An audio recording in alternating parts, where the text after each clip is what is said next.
भगवान श्री कृष्ण और राधा का अलौकिक प्रेम जग जाहिर है। लोग उनके पवित्र प्रेम की मिसाल देते हैं। लेकिन ये भी सच है कि श्री कृष्ण को सिर्फ राधा ही नहीं बल्कि हर वो इंसान प्रिय है जो उन्हें पुकारता है, चाहे वो मीरा हो, द्रौपदी हो या फिर कोई गोपी। श्रीमद्भागवत गीता में श्री कृष्ण की तमाम लीलाओं का वर्णन है, जिनमें से उनकी एक लीला ये भी है जिसमें उन्होंने एक साथ 16,000 कन्याओं के साथ विवाह किया था। यहाँ हम आपको इसी लीला के पीछे की एक दिलचस्प कहानी बता रहे हैं।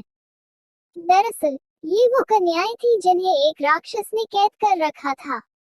इस राक्षस ने इन कन्याओं के साथ बहुत अत्याचार किया था।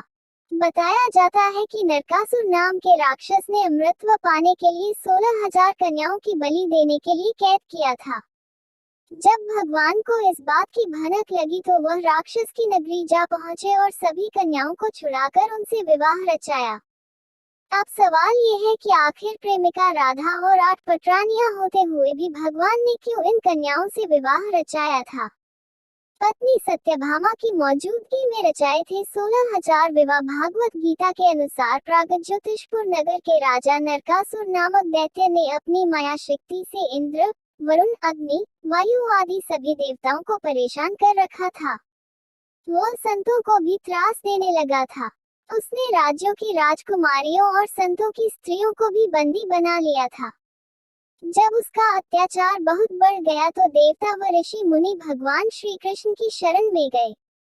भगवान श्री कृष्ण ने उन्हें नरकासुर से मुक्ति दिलाने का आश्वासन तो दे दिया, लेकिन इस राक्षस को स्त्री के हाथों मरने का श्राप था। इसीलिए श्री कृष्ण राक्षस का संहार करने के लिए अपनी पत्नी सत्यभामा को सारथी बनाकर ले गए और उसका वध कर सभी कैद कन्याओं को मुक्त कराया।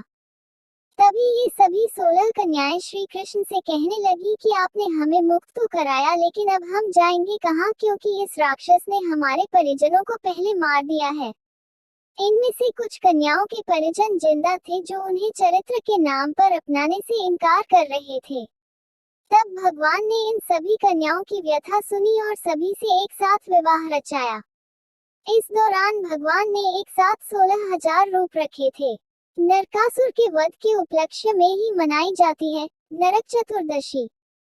भगवान कृष्ण ने जिस दिन पत्नी सत्यभामा की सहायता से नरकासुर का संहार कर 16,000 लड़कियों को कैद से आजाद करवाया था, इस उपलक्ष्य में दिवाली के एक दिन पहले नरक चतुर्दशी मनाई जाती है।